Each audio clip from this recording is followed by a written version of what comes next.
하나님께서 주시는 말씀은 에베소서 3장 11절부터 21절입니다. 제가 14절부터 봉독하겠습니다.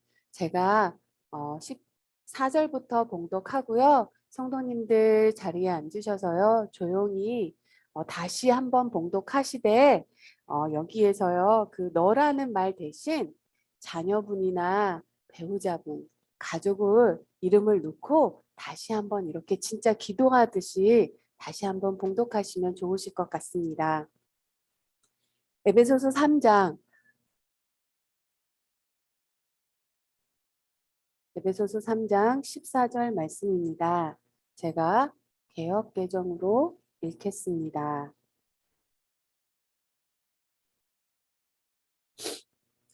그러므로 내가 하늘과 땅에 있는 각 족속에게 이름을 주신 아버지 앞에 무릎을 꿇고 비오니 그의 영광의 풍성함을 따라 그의 성령으로 말미암아 너희 속사람을 능력으로 강건하게 하시오며 믿음으로 말미암아 그리스도께서 너희 마음에 계시게 하시옵고 너희가 사랑 가운데 뿌리가 박히고 터가 굳어져서 능히 모든 성도와 함께 지식에 넘치는 그리스도의 사랑을 알고 그 너비와 길이와 높이와 깊이가 어떠함을 깨달아 하나님의 모든 충만하신 것으로 너희에게 충만하게 하기를 구하노라. 우리 가운데서 역사하시는 능력대로 우리가 구하거나 생각하는 모든 것에 더 넘치도록 능히 하실 이에게 교회 안에서와 그리스도 예수 안에서 영광이 대대로 영원 무궁하기를 원하노라. 아멘. 기도하겠습니다. 하나님 아버지, 이 새벽에 정말로 우리가 구한 것보다 생각한 것보다 더 넘쳐 더 부어주시는 하나님이심을 믿기에 이 새벽에 이 어둠 속에 하나님 앞에 무릎 꿇고 이 자리에 이렇게 나옵니다. 하나님, 하나님의 놀라운 그 사랑, 구구절절한 그 사랑, 십자가로 보여주신 하나님의 그 말할 수 없는 그 사랑에 우리의 눈이 활짝 떠지게 하시고 우리 자녀들이 그리고 우리 다음 세대를 아버지 그 사랑에게 눈이 활짝 떠지는 놀라운 성령의 역사가 있게 하여 주옵소서. 이 시간 성령님 우리 안에서 그리고 나중에 이 설교를 함께 듣는 모든 성도님 마음 안에 운행하여 주옵소서. 이 모든 말씀 예수님의 이름으로 기도합니다. 아멘. 에베소서는요, 서신, 다른 사도 바울이 쓴 다른 편지와는 좀 다른 면이 있습니다. 그래서 사실 에베소서는요, 교회론이라고도 부르기도 합니다. 정말로 교회론의 책이라고 불리는 에베소서에는요, 성도들을 위한 사도 바울의 기도가 두 군데에 실려 있습니다. 정말 구구절절한 사도 바울의 기도죠. 첫 번째는 에베소서 1장 5절에 15절부터 23절 말씀이고요. 바로 오늘 본문이 사도 바울의 두 번째 기도입니다. 정말로 차디찬 그 로마 감옥파 그 바닥에서요. 무릎을 꿇고 사도 바울이 드리는 기도가요. 자신의 안정과 안위와 자유를 기도하는 것이 아니라 지금 감옥 밖에 있는 성도들의 속사람을 강건케 해달라고 하는 것입니다. 우리가요, 어려운 일을 만나거나 마음에 부딪히는 일을 만나면 고난을 당하면 믿음이 이렇게 연약해질 수가 있어요.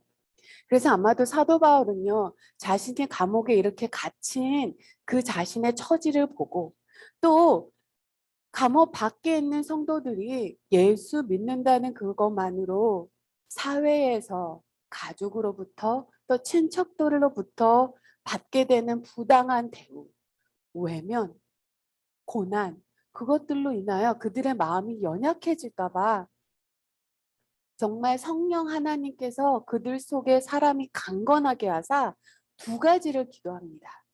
성령님으로 인하여 그들의 속 마음이 속 사람이 강건하게 하사 첫 번째는 예수 그리스도가 그의 마음에 거하게 하시고라고 합니다. 또 다른 것은요. 그들의 내면이 강건하게 되어 그들을 향한 예수 그리스도의 사랑의 크기를 알게 해달라고 하는 것입니다. 오늘 기도문을 보면서요. 차디찬 북한에 억류되어 있는 그리고 거기에 있는 지하교회들을 위한 우리 형제 자매님들을 놓고 오늘 기도문으로 참 기도했으면 좋겠어요. 16절을 제가 읽겠습니다. 그의 영광의 풍성함으로 따라 그의 성령으로 말미암아 너희 속사람의 능력으로 강건하게 하시오며 믿음으로 말미암아 그리스도께서 너희 마음에 계시게 하옵시고 너희가 사랑 가운데 뿌리가 박히고 터가 굳어져서 능히 모든 성도와 함께 지식에 넘치는 그리스도의 사랑을 알고라고 했습니다. 그리스도란요, 교회 다니는 사람이 아닙니다. 우리가 그리스도인이라는 것은요, 예수님을 마음에 영접한 사람들을 말합니다. 사람들이요, 교회 다닌 사람들이 그리스도인이라고 생각하는 것 같아요. 교회 밖의 사람들은. 그래서 교회 다닌 사람이 왜 그렇게 할 수가 있지? 아니, 교회 다니는 사람이 왜 그렇게 해? 라고 말을 하는데요. 그리스도인이란 예수님을 마음에 영접하고요. 그 예수님과 인격적으로 교제를 나누는 사람입니다. 이 말은요. 교회 다니는 것뿐만이 아니라 날마다 나와 예수님 사이에 오가는 뭔가가 있다는 거예요. 우리가 예수님을 영접할 때 예수님은 우리 안에 오셔서 우리와 함께 계십니다. 이것을 우리가 어떻게 알 수 있냐면요. 사도 바울은 믿음으로 말미암아 그리스도께서 너희 마음에 계시게 하옵시고. 아니 그게 어떻게 믿음으로 가능해? 믿음으로 어떻게 예수님의 우리 안에 있는 것을 알 수가 있지? 합니다. 제가 그러면 질문을 할 수 있어요. 우리가 구원받았다는 것을 어떻게 아십니까?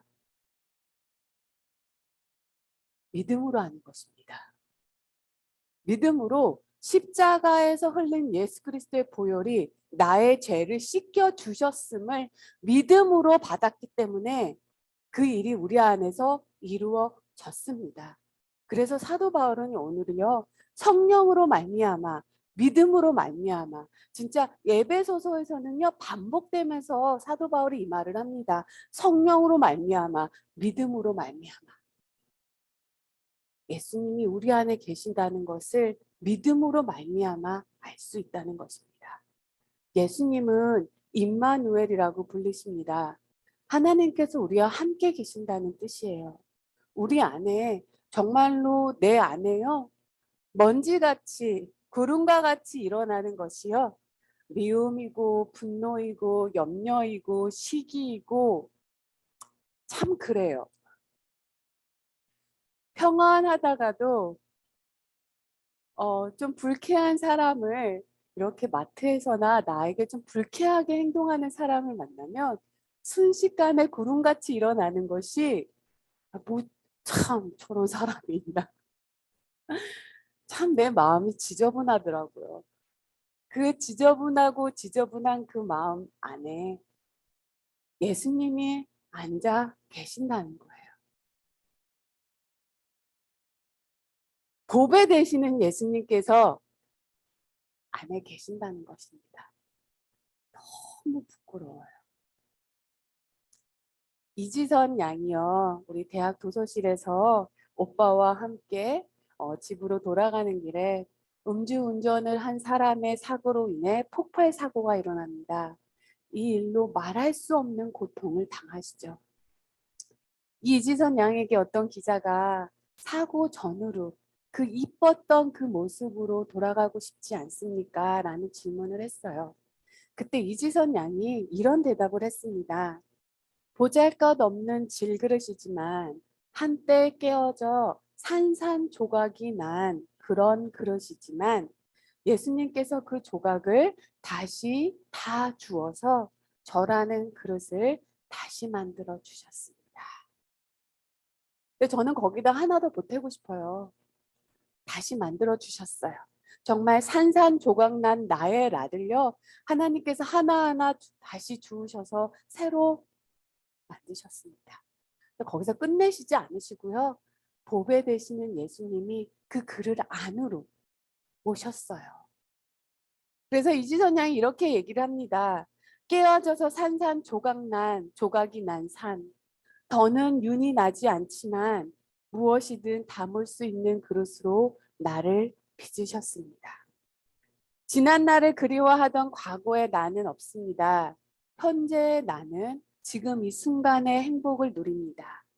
광야에 길을 내시고 사막에 강을 만드신 하나님이 나와 함께 계시기 때문에 나는 희망을 꿈꾸고 내일을 그려갑니다. 저희가 정말로요, 하나님이 함께 하시기에 희망을 꿈꾸고 내일을 그려갑니다. 소망이 정말 하나님에게만 있어요. 복음 중에 복음은요, 하나님이신 예수님께서 우리와 함께 계시다는 것입니다. 근데 예수님이 우리 안에 계신 증거가 무엇인가요? 많은 사람들이요, 자신 안에 느껴지는 놀라운 평안, 사랑을 그 증거로 말합니다. 물론 그것이 증거의 일부라고 말할 수 있습니다. 그러나 문제는요, 아무리 충만한 그리스도인이라도 할지라도요, 항상 그런 상태를 유지할 수는 없다는 거죠. 우리 삶에 업앤다운이 있잖아요. 맨날 만나는 사람들과 힘겨움 속에.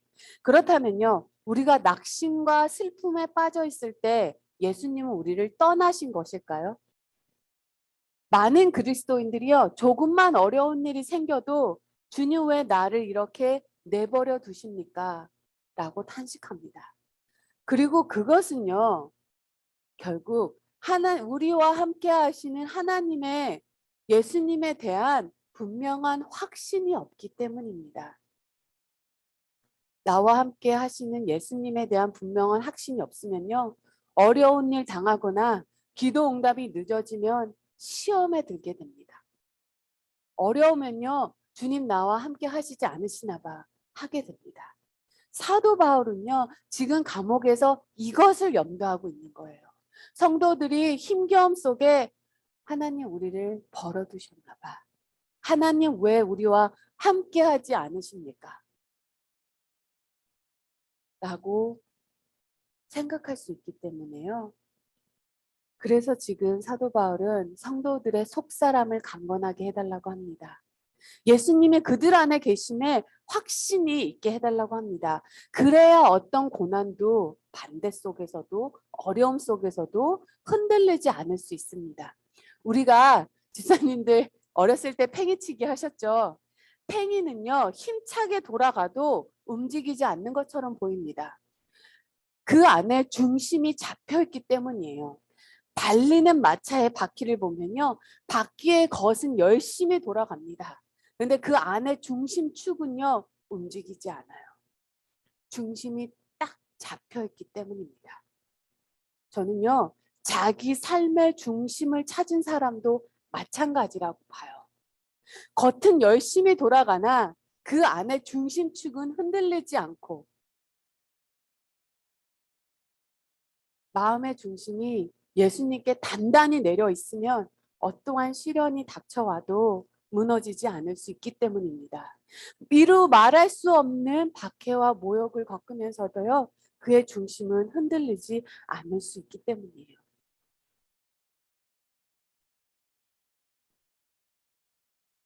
그리고 참 아이러니한 게요, 이렇게 속사람이 강건한 사람이요, 내면이 강건한 사람이 오히려 더 부드러워진다는 거예요. 마음이. 더 많이 사랑하게 되고 더 많이 품게 된다는 거예요. 우리가 아침에 새벽에 뜨는 해를 잠시만 바라봐도 마음이 따뜻해집니다. 아이들이요, 식탁에서 조잘조잘 되면서 밥을 먹는 거를 봐도 마음이 따뜻해져요. 그러면 마음이 따뜻해져서 넉넉한 사람이 됩니다.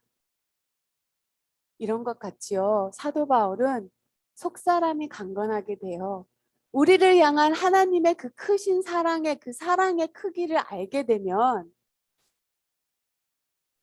속은 단단하나 겉은 부드러 온유한 사람이 되기는 하나 어떠한 여건과 고난 속에서도 흔들리지 않는 그런 사람이 될 수 있다는 거예요. 사도 바울이 기도합니다. 그리스도의 사랑을 알고 그 사랑의 너비와 길이와 높이와 깊이가 어떠함을 깨달아 하나님의 모든 충만하신 것으로 충만한 삶 살기를 기도합니다.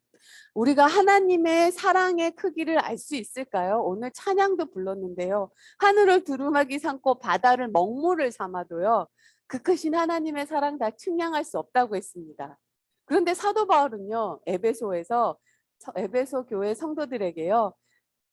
그리스도의 사랑의 그 넓이와 길이와 깊이와 높이를 잴 수 있다고 말을 하는 거예요. 마음이라는 게요. 아니 그러면 하나님의 마음을 우리가 어떻게 그 크기를 알 수 있을까요? 마음이라는 게 형태가 있는 게 아니잖아요. 마음은 형태가 있는 것이 아니기 때문에 형태가 있는 것이 아닌데 어떻게 알 수 있을까요? 참 마음이라는 게 되게 독특한 거 아세요? 마음이라는 명사에는 뒤에 동사를 거의 모든 동사를 붙여도요 말이 되는 거 아세요? 마음은 형태가 없습니다. 근데 또 마음은 형태가 있어요. 그래서 마음이라는 단어에 제가 뒤에 동사를 붙여볼게요. 마음에 걸리다, 마음이 떠나다, 마음이 열리다, 마음을 알다, 마음을 전하다. 동사를 한번 뒤에 다 붙여보세요. 마음이 눌리다, 마음이 자유로워지다. 마음이라는 게요. 그 뒤에 동사가 붙으면 거의 다 말이 돼요. 형태는 없는데 알 수 있다는 거죠. 그래서 사람들은 마음을 표현하기 위해 따뜻한 말을 전하기도 하고 고백을 하기도 합니다. 선물을 주기도 하고요. 우리가 돈으로 마음을 표현하기도 합니다. 가끔 성도님들은 하나님께서 좀 돈으로 마음을 표현해 주셨으면 하는 마음이 들 때가 있죠. 우리가 재정적으로 정말 힘들 때는. 근데 우리를 향한 하나님의 그 사랑을 하나님은 예수님을 통해서 전하셨어요. 그래서 저는 우리가 예수님을 진짜 우리가 복음 중에 복음은 하나님께서 우리를 사랑하신다는 것인데요. 이것이 네 가지의 놀라운 사건으로 표현이 됐습니다. 제가 이 네 가지의 놀라운 사건으로 이 깊이와 넓이와 높이와 길이를 좀 전해드릴게요. 첫째, 그리스도의 사랑의 크기입니다. 첫째, 하나님이신 예수님께서 하늘에서 이 땅에 사람으로 오셨다는 거예요. 이것이 하나님의 사랑의 깊이입니다. 주님은요, 자기를 비워 종의 형체를 가져 사람들과 같이 되었고 사람의 모양으로 나타나시되 자기를 낮추시고 죽기까지 복종하셨다고 해요. 그리고 십자가를 지셨어요. 높고 높은 하늘에서 낮고 낮은 이 땅에 그리고 그 죽음 아래까지 내려가신 그 사랑. 그 사랑이 주님의 사랑의 깊이는 하늘에서 이 땅 가장 아래까지입니다. 두 번째는요. 죄 없는 예수님께서 온 세상의 사람의 죄를 지시고 십자가에 죽으셨다는 거예요. 그리고 죽음에서 부활하사 하늘에 오르셨습니다. 그리고요. 에베소서 2장 6절 말씀을 기억하신다면 보좌 옆에 가셨을 때 우리 성도들도 함께 데리고 보좌 옆에 앉히셨다고 하셨습니다. 하나님의 사랑의 높이는요. 하늘 보좌 우편까지 우리를 데려가시는 사랑입니다. 세 번째, 거룩하신 성령님께서 사람의 마음에 오셨다는 거예요. 이것이 우리를 향한 하나님의 사랑의 넓이입니다. 이 세상에서 가장 더러운 것이 사람의 마음입니다. 근데 그 놀라운 사실은요, 바로 그 마음에 성령님께서 임하셨다는 거예요. 정말 내 속에 먼지 구름 같이 일고 있는 분노, 욕심, 시기, 분쟁, 미움, 영적 게으름, 무정한, 교만, 정말 그 지저분한 내 마음 속에 성령 하나님께서 오셨다는 것입니다. 우리가 신앙생활을 잘 하다가도 어느 때는 분노가 일어나기도 하고 다투기도 하고 실수도 하고 누군가가 미워질 때도 있습니다. 저는 그런 일을 당할 때마다 정말로 너무나 절실히 느껴요. 나는 하나님의 은혜가 매일매일 필요한 사람이구나. 하나님의 은혜가 아니면요, 쓰러질 수밖에 없는 나를요, 하나님의 은혜로 지켜주시니까 그나마 믿음 생활 하는구나. 정말 뼈저리게 느껴요.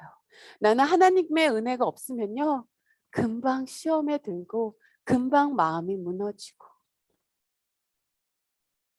우리가 예수님께서요, 예수 그리스도를 영접하는 자 그 안에 생수의 강이 흐른다고 하셨습니다. 이 생수의 강은 성령님이세요. 자, 우리가 강물의 넓이는요, 어떻게 알 수 있죠? 강물이 닿는 모든 것을 포함합니다. 주님의 사랑은요, 우리의 죄만 덮어주는 것이 아니라 우리의 삶의 모든 영역을 감싸 주십니다. 건강, 물질, 가정의 행복, 자녀 문제, 자녀의 미래, 재정 문제, 나의 삶의 모든 면을 덮어주시는 그 하나님의 은혜가 하나님의 사랑의 넓이입니다. 마지막으로 넷째입니다. 우리 안에 계시는 예수님이 영원토록 떠나지 않으신다는 거예요. 나를 향한 하나님의 사랑은요, 내가 태어나기도 전에, 내가 잉태되기도 전에, 창세 전에 그리스도 안에서 나를 택하시고 사랑하시고 인정하셨으며 지금도 그리고 앞으로 영원히 사랑하실 것이라는 것입니다. 그것이 하나님의 사랑의 길이에요.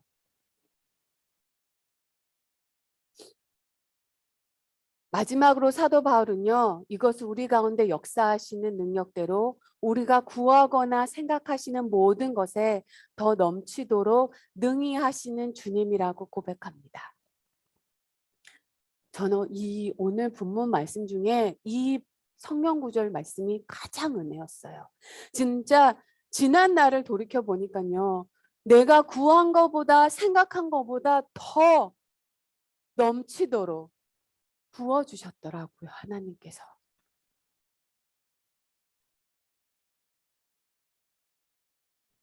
저희 딸이 이제 한 일주일 좀 지나면 이제 독일로 가는데요.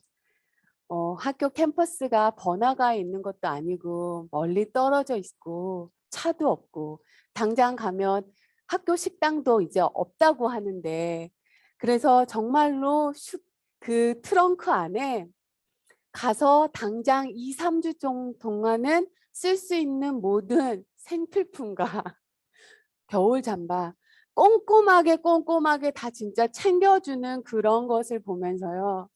아, 얘가 추울 텐데, 얘가 식당도 열지 않았을 텐데 하면서 다시 한번 돌이켜보고 뭐가 더 필요한가 하는 그것을 보면서요.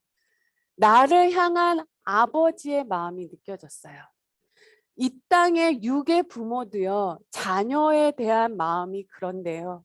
우리 정말 좋으신 아버지 되시는 하나님, 그 하나님께서 나의 아버지 되시는 그 하나님께서 우리를 향한 마음이 어떠실까? 미리 준비하시고 꼼꼼히 챙겨시고 길을 여시고, 문이 닫히면 길을 여시고, 그 길이 돌이 있으면 돌을 치우시고, 지쳤을 때 지친 무릎에 힘을 주시고, 마음이 무너졌을 때 위로해 주시고, 주저앉고 싶을 때 품으시고, 정말로 넘치도록 부어주셨어요. 정말 감사한 게 좋으신 아버지 되시는 그분이 나의 하나님 되시는 나는 것이 너무나 감사해요. 정말로 시편 127편 말씀처럼 여호와께서 집을 세우지 아니하시면 세우는 자의 수고가 헛되고 여호와께서 성을 지키시지 않으시면 파수꾼의 깨어 있음이 헛되다라는 그 말씀처럼요. 세우는 분이 하나님이셨고 지키시는 분도 하나님이셨어요. 아무리 좋은 계획을 아무리 열심히 해도요. 하나님께서 그 계획을 성공으로 이끌어 주시지 않으시면 실패하고 만다는 것입니다. 우리가 이제 다 끝났나 보다. 나 이제 끝인가 보다. 길이 없다. 라고 생각했던 그때도 지나가서 보니까요. 하나님께서 길을 열어주셨어요. 살 길을 열어주시고 살 수 있게 인도하셨더라고요. 정말로 우리 성도님들 한 분 한 분이 그리고 우리 다음 세대 들이 이 하나님의 그 크신 사랑, 좋으신 아버지 되시는 그 하나님이 나의 아버지 되신다는 이 크신 사랑에 눈이 활짝 열려지기를 정말로 정말로 소망하고 또 소망합니다.